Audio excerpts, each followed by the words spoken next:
We are Greg and Leah, the host of Evolve, the #1 podcast about relationships, and not just the tender or toxic romantic ones, but all kinds of relationships with many people, places, and paths. We aren't here because we know or understand it all, simply because we are working to evolve and asking others to join the evolution.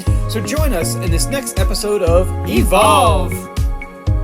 Welcome back to another episode of Evolve with Greg and Leah. And, I'm going to just say, how we come up with our topics is typically just whatever we're working on, right? Would you agree? I think so, yeah. Yeah, so they're usually pretty relevant to us in the moment. In the moment, yeah. Yeah. Now, granted, we might not post them because we stacked a bunch at one time, so it's not necessarily going to be real time for you, but it is real time for us, and that's how we come up with our topics. And I think the last couple topics maybe you've come up with on on your end, but I was the one who wanted to discuss this topic. And let me just preface this with, and you can maybe have your own prefaces too. I kind of do, yeah. Yeah, okay, so I'm going to prelude this episode with just saying, this is our experience. I'll tell you the topic in a minute. Just keep you on the seat waiting. But this is our experience, our worldview, our history, and it's going to be in two parts. The first part will just be what I just said, our mindsets, our history, our experience.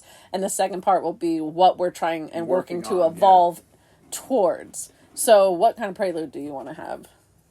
Preface, were you thinking that you wanted to incorporate here? Well, I guess what in me was still this conversation. I know you've been wanting to talk about this conversation for a while. But in previous episodes, I mentioned some of the things that triggered my questioning programming. And one of them was actually a programming by the program, which says in the Bible, the very first chapter or second chapter, I'm not sure which one, where God says to Adam, "Who said you were naked?" Mm-hmm. And I've reduced that to who said that? Yeah. When it comes to any of your mindsets, beliefs, and ways of being. I know that you've been wanting to talk about this topic, so I've actually was thinking about that very thing. Where, and you're ready to reveal the topic? Do we want to do a drum roll? Where did you get your idea about sex? Yes. Where did it come from? Let's talk about sex, baby. Let's talk about you and me. Okay. Who said you were naked? Who said this is how sex is, or what sex is? Correct, yeah. I know that some of our biblical teaching have said that, you should remain a virgin until marriage, and then you'll figure it out at that particular time. Yeah, right, yeah. And but where did you even get the idea, or where did the concept, and how far back can you go to find out the original program? And when I brought this to you and I said, hey, I want to do the episode on sex and sexuality in our life and what that's meant, what it's looked like, what mindsets we have, I think you were a little bit like, oh, no, why? You had a little bit of reservation. Well, you and I have dealt with a lot of sexual trauma. You've done... and we're going to get into that for sure. I've had to deal with you dealing with that. And so... Sure, yes.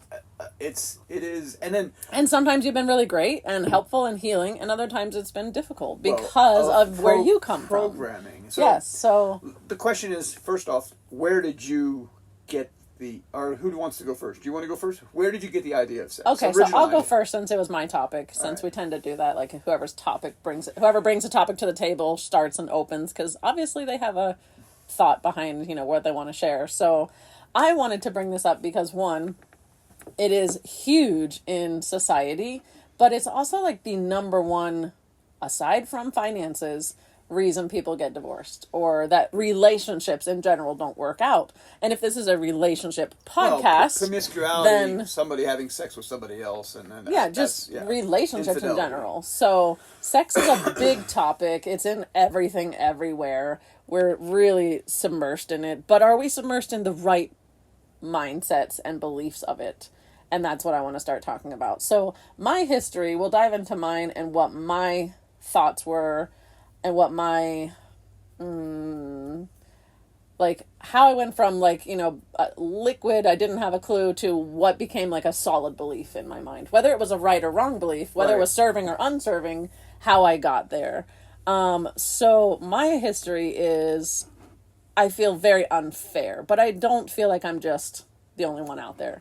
I was sexually abused at the age of 3 or 4, and it was by a woman, like a babysitter that was babysitting my sister and I. Started sexually abusing us because my mom was a single mom, working multiple jobs. So not just one time. I don't know the answer to that. I've asked myself that 100 times. Like, was it one time that, she, had sex with me, or was it multiple times? I just don't know. And I'm sure if we uncovered it through like therapies or hypnotherapy or something like that, I'd find out more. Is it worth but that it doesn't question? matter. Yeah. I'm not sure it matters, because one time is enough regardless to imprint such a young soul so quickly, so deeply, and so, long lasting. And so my immediate initial mindset around sex and sexuality was shame and disgust. And hide, dark. Like, I'm just going to give you some words that represent it for me. Like darkness, shame, disgust, guilt. Let's see.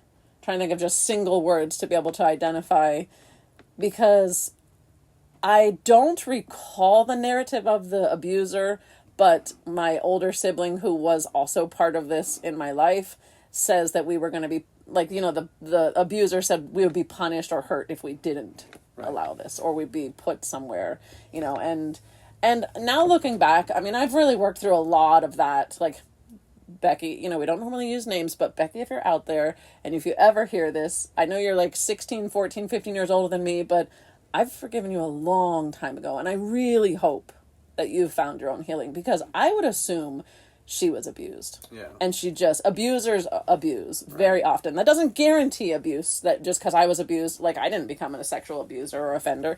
But I heard it said one time 100% of abusers were abused, but that doesn't mean every abuser will become an abuser. Right. Does that make sense? So those are my original mindsets around sex. I recall after that experience, I don't know if I've ever shared this with you, maybe I have, but like, I started drawing sexual pictures, like intercourse picture between people, and boobs everywhere. Like, like I remember we had this like big plastic crayon tub, and I would just draw boobs everywhere on it. I don't know that my mom ever noticed, but I do recall my older sibling. Again, I was not more than 5. So my older sibling was only 6 or 7 at the time. I mean, we were pretty close in age, and she saw me draw like this picture of a woman and a man, like, and I think I even drew like where the body parts connected. I don't know how I would know that, because again, I had been abused by a woman, so I didn't even know like how all boys' parts fit and did all that. I didn't have an understanding of sex at all for a long time.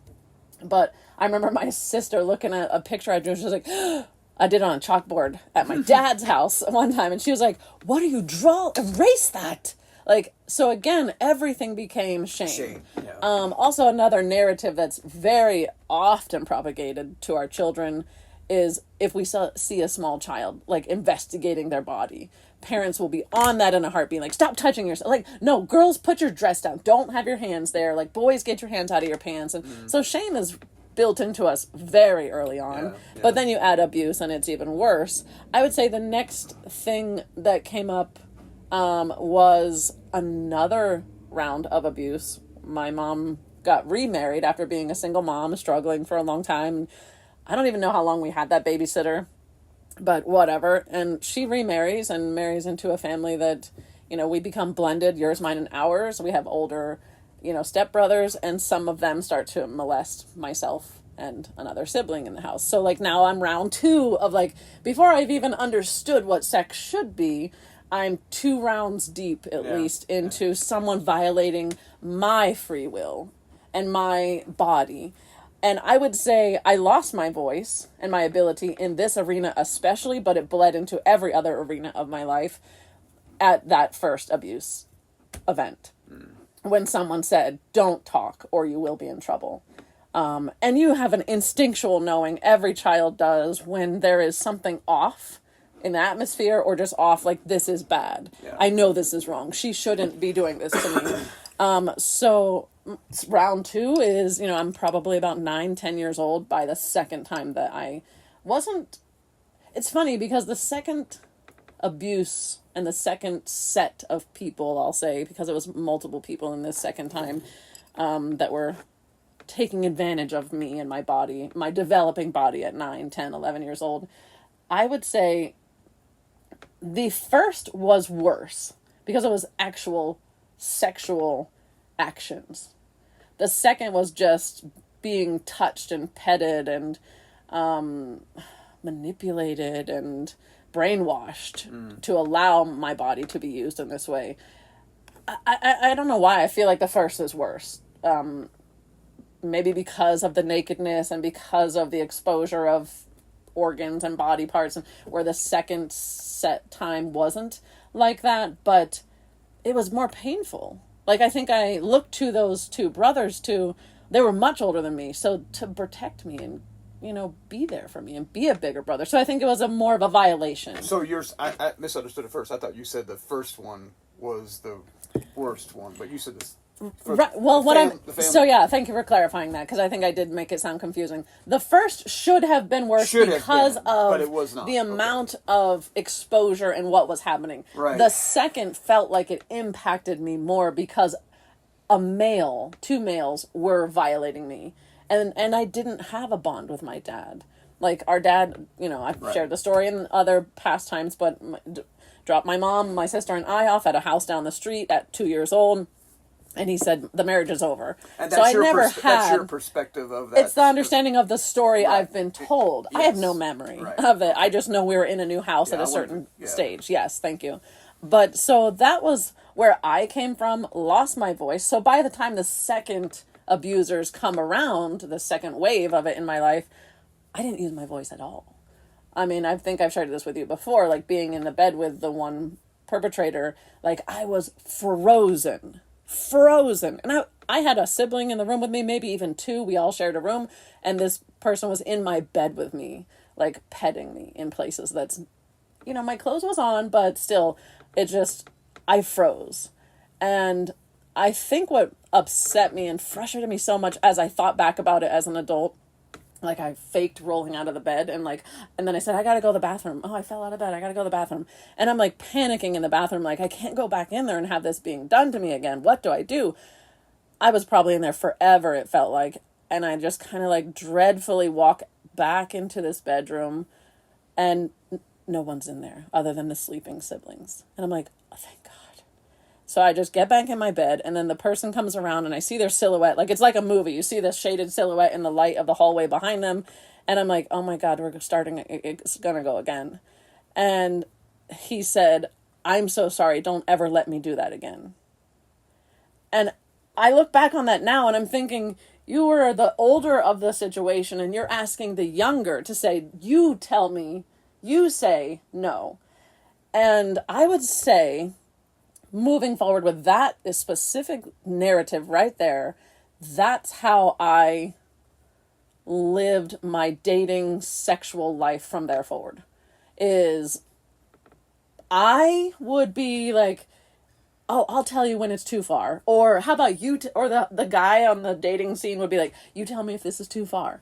But if I have no voice, I can never say those things. So it was a horrible standard for me to be like, you know what, I'll tell you when it's too much. I'll tell you when enough is enough. I can't tell you when enough is enough. Stupid boundary. So those became my early onset mindsets. Do you want to go ahead and pick up your early childhood from here? So, wow. Let me take a breath first. Sorry, it gets heavy and deep sometimes, but sex is a very intimate, important topic. Yeah. My first remembrance of any sexual whatever experience, exposure. I don't know my age. I just know that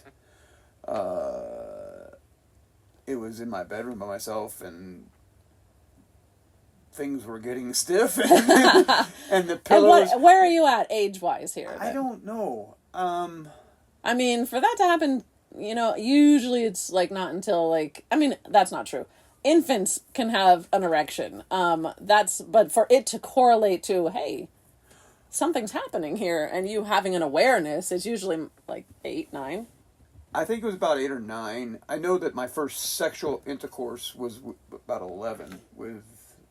And let me just say, when you first told me that when we were together, my jaw hit the damn floor. I was just like, who has sex so freaking young? You at 5. So. But I didn't choose it. I was not an active participant. That was forced in all situations. Yours was open and willing. Yes. But before that, there was there was never, I don't think, a birds and the bees discussion. And I don't recall. Growing up was I was in the early 60s, 70s, or late 60s, early 70s is when my childhood was. And there was no porn. There was porn, but there was no movies that I could get to or anything like that. There was no internet and no OnlyFans back then. I did like bicycles, and my first experience with nakedness or anything like that would even awaken was at this. My friend and I, we would build our bikes and do what kids do. Is this tinker?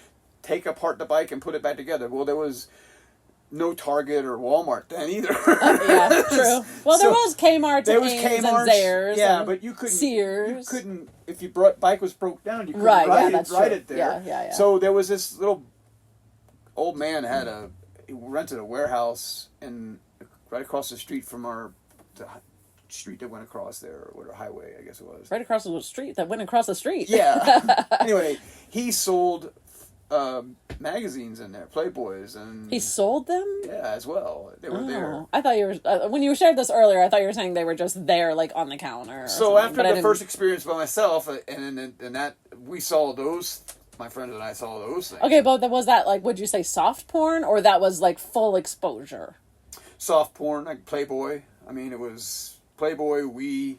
But that was the first time I didn't know it was pronounced "we." I thought it was "OUI." So that's what I called the magazine when I was a kid. Oh, I didn't know there was. Yeah, see, I'm really naive of that stuff. And so there was, always big boobs and.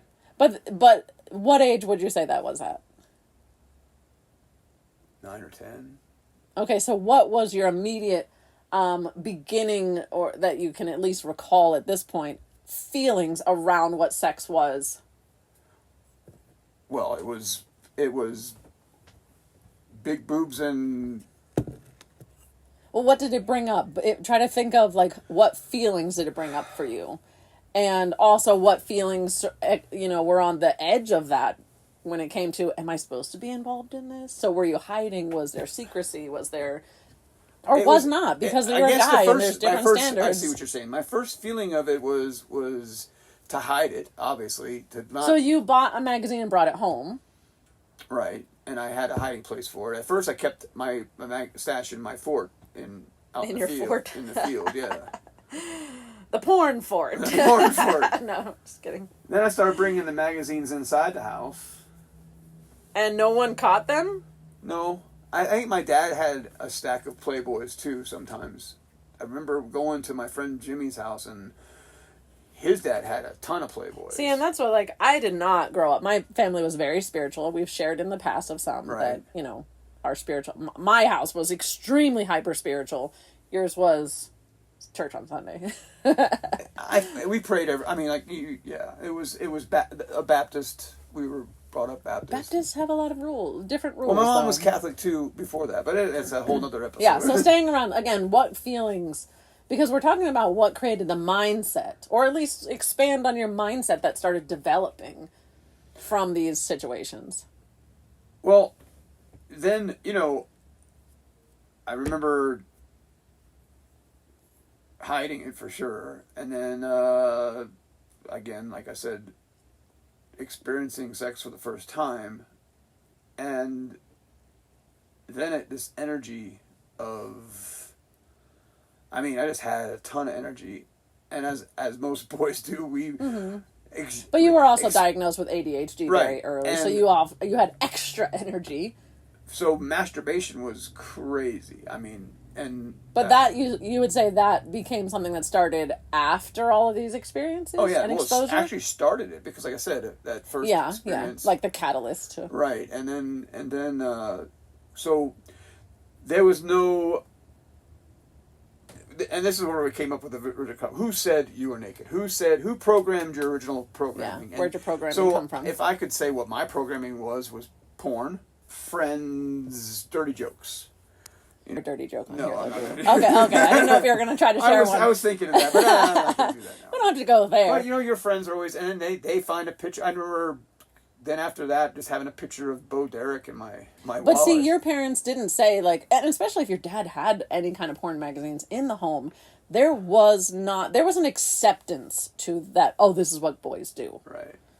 So that's why I do feel like there has been a very double standard of boys, like, when they nail it the first time, everyone's like, yeah! When a girl, they're like, yeah, well, I actually remember not too long after, I told my mother that I had sex with. You did? All right, so moving forward in your life and in Right. our lives and in our mindsets. So I said myself, coming from a voiceless arena, like, and shame and guilt and even masturbation, like, I recall my first orgasm was 9 years old or around right when my mom got married and before the abuse started. I remember being like, Mom, I'm kind of itchy here downstairs. And she's like, okay, just go run it underwater. I didn't know what... I had such a weird experience. Like, it was like an explosion, which part 2 is going to talk about the Right. power and energy in sexual experiences that we've stopped being able to harness, and it's just going everywhere. But I remember, like, an explosion in my whole body. And I thought I was pregnant. That's how ignorant I was. So I remember sitting privately one time with my mom and maybe my older sister and saying at that young age, I said, how do I know if I'm pregnant? And they just giggled at me and they're just like, oh, how cute. And they're like, well, you haven't had a period yet, so there's no way you'll be pregnant and blah, blah, blah. And there has to be this. And I didn't really get the sex talk, but I was just like, okay, whew. Because I knew that there was some kind of arousal, explosion, pleasure, having seen and experienced, different, like I said, I was obsessed with drawing sexual. So I knew there was something pleasurable in it. But I don't know why in my brain I didn't connect the dots that, like, I was in the shower by myself, like, nothing, there was no person. Like, my brain is just, you're just so young. You don't have a developed frontal cortex. So I thought I was pregnant at 9. So that was my naivety of what sex truly was.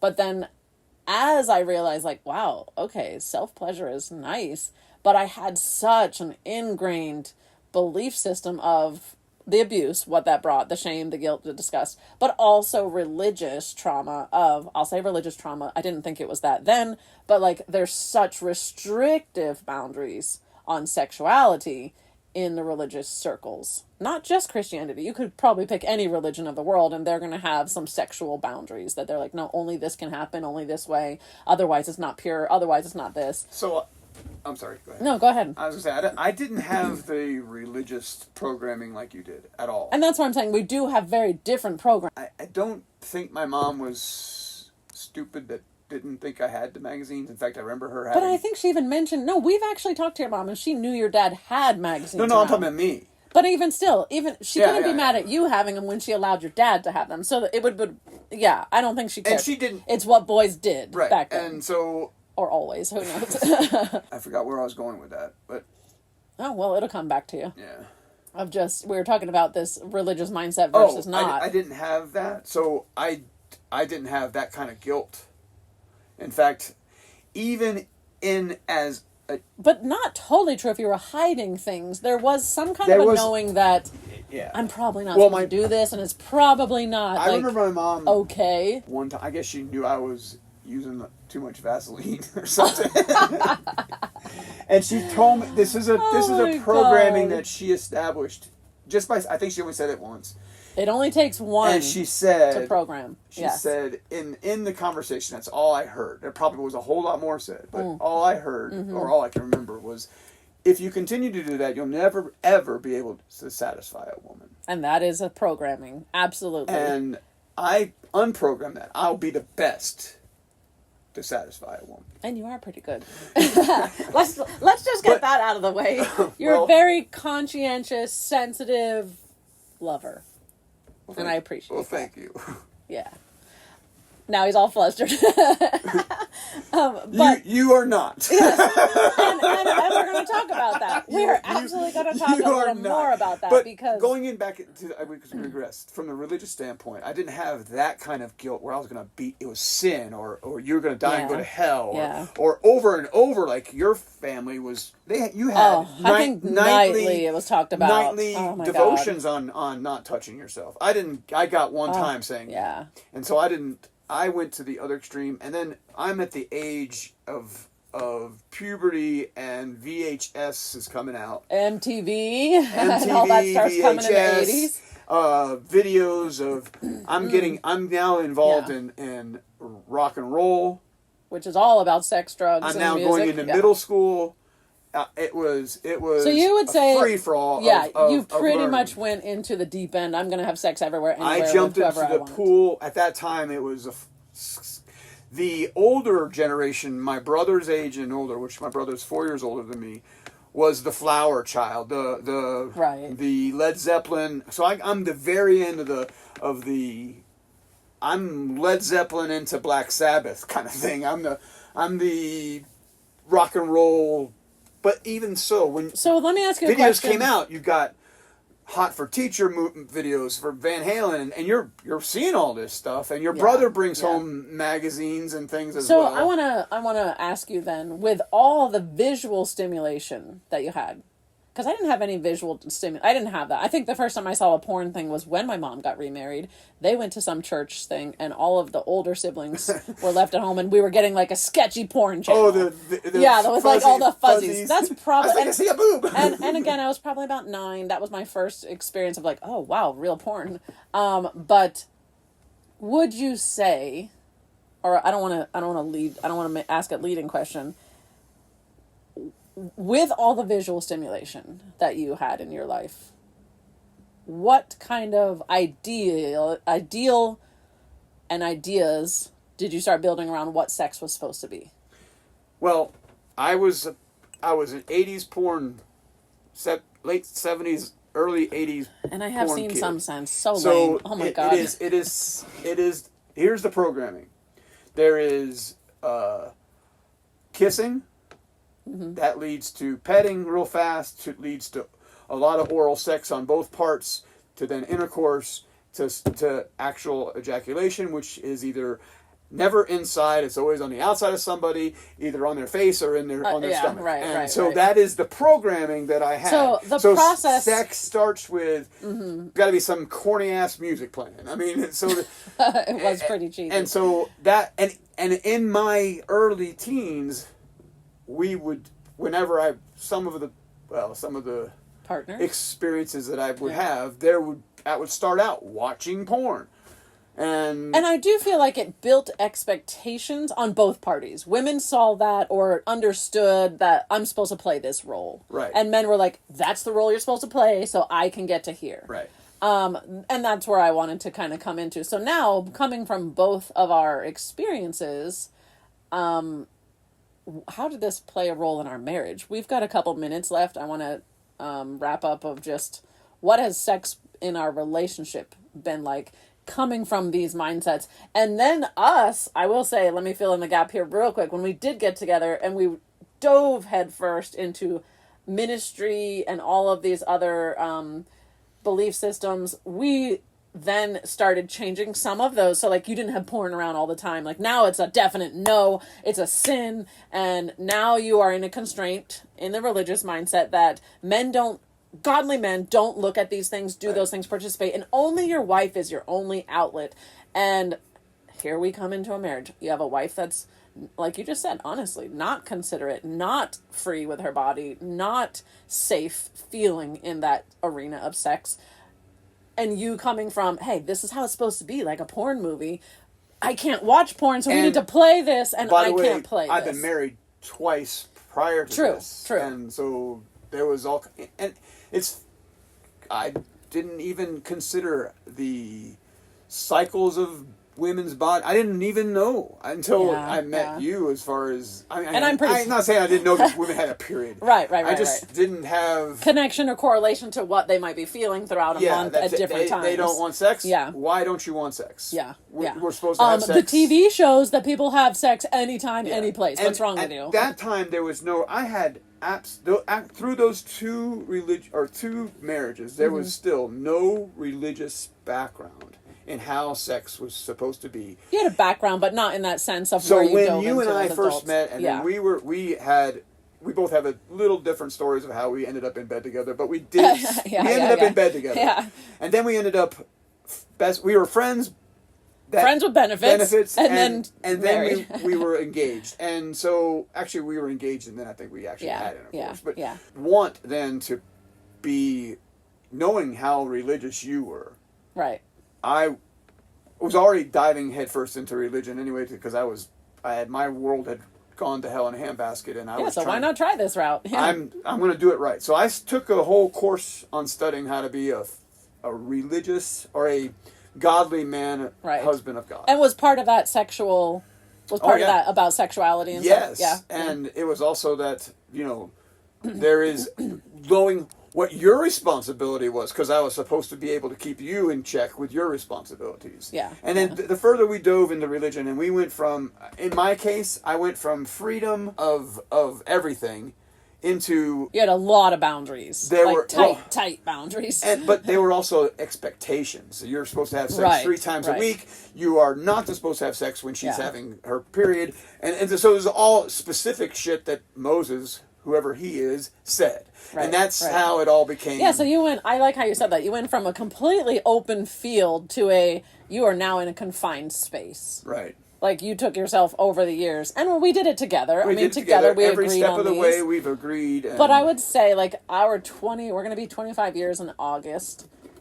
It's been hard at some patches. We've had great sex at times, really good sex, really fulfilling, really rewarding. And then other times have been very hard and difficult because of the way we came into the relationship. And we didn't start communicating well about this. I mean, you knew my background, like, even before we married, you knew I was abused. You knew there was going to be some roadblocks. I did not know about your porn and some of the addictions you had until we got married. So that was a little shocking for me in my background at that point. But I'd already told you everything else. But yeah, it's funny. Like, I think I just didn't know you were still actively engaged in something that I was programmed to believe was so horrid. I'm getting the hand. Clarify or hold on. What's the word? To justify myself. Okay. Yes, I had for all intents and purposes put away the dirty magazines, no more VCR, all those things until we got a computer. Because you know what, internet had never existed before even right when we got married. So we had a curious George over here. A couple clicks and how did that get there? Yeah, like but mom, I was just surfing the internet. I mean, I know we're coming to like a 35-minute mark here soon, but there is just so much here. I just don't know how to unpack it all so quickly because... Maybe there's going to be a 2 and a 3 episode. But I really wanted to unpack more of like, what were those first few years like? For the benefit of others, ask where did your programming come from? Right. And is there other programming out there? And is there other things out there that are... I mean, like, you've heard our stories.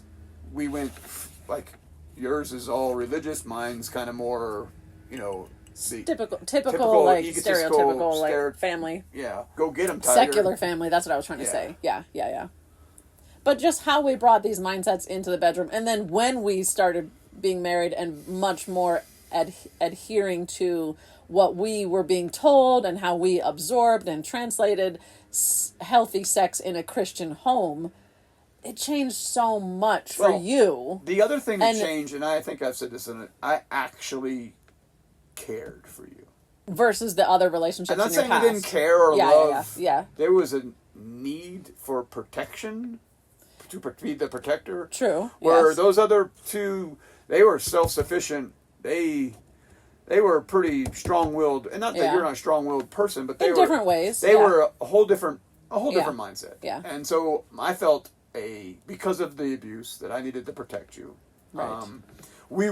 best friends that just kind of, like I said, we evolved. We did evolve. See, we've been evolving since evolved the beginning. into the bedroom, and I, at the time, because of your whatever program you have, it impressed the shit out of me, and so really because for what, in the sexual arena, or are you talking just spirituality? No, sexual arena. Oh, because I didn't have any like quote unquote experience. I had like 2 boyfriends before you, and we maybe showered together, but I never had like actual, because again, my programming in youth group and all those things is, I mean, they tell you shouldn't like get like past kissing because heavy petting leads to the, just like your sequence in the porn movie, like they will say like you shouldn't do this, because every kid would ask in youth group, and as when we were how far can I go? How far can you go? And so I pushed all the way to the limit, but I knew I would not have sex before marriage, because that was going to be the big gift to give away. But like, I don't know, it's so stupid, that kind of programming of oh, this is for this person and nothing else can happen. And not that you should be promiscuous and out and about everywhere, but just this whole like, these kids in the youth group, and I was very deeply serious. I was not just a like, let's go to church and play church. I talked with God every day, all the time. This was real for me, and even I still pushed all the way to the edge of, okay, anything but penetration. Like, so I only had a little bit of experience. I wouldn't even call it experience prior to you. I would truly say you were pretty much my first of most things. But we are at almost 40 minutes here. I'm going to end this episode here. And I think you made a good point. I think we'll do maybe a little bit more. But I think leaving what you said is asking people to leave you with this, asking you to ask yourself, where did this programming come from? Who told you were naked? And is it serving me? What I want to talk about... Or is it serving you and your partner? And your partner. Is it serving your sexuality? Right. I mean, because, again, we're going to get into... I want to do a part 2, and then we'll probably do part 3, which would be like the follow-up. So, yeah. Part 2 will be like what sex was like in our relationship without real communication about talking about things in a safe way. We didn't really start doing that until a book that I read, which, I'll give you the book rec now. And book rec. A book rec was the first book I read that was all about, like, use your voice and experiment and talk about these things. And this is what normal sex can look like. It's not the TV version. Was Hot and Unbothered. I'll have it in the description. That book I started reading only, 3 years ago, maybe 2-3 years ago. And I was like, oh my gosh, we need to talk about this, because we have pushed, shoved in this arena. You have given me space. I have given you tons of sex when I didn't want to.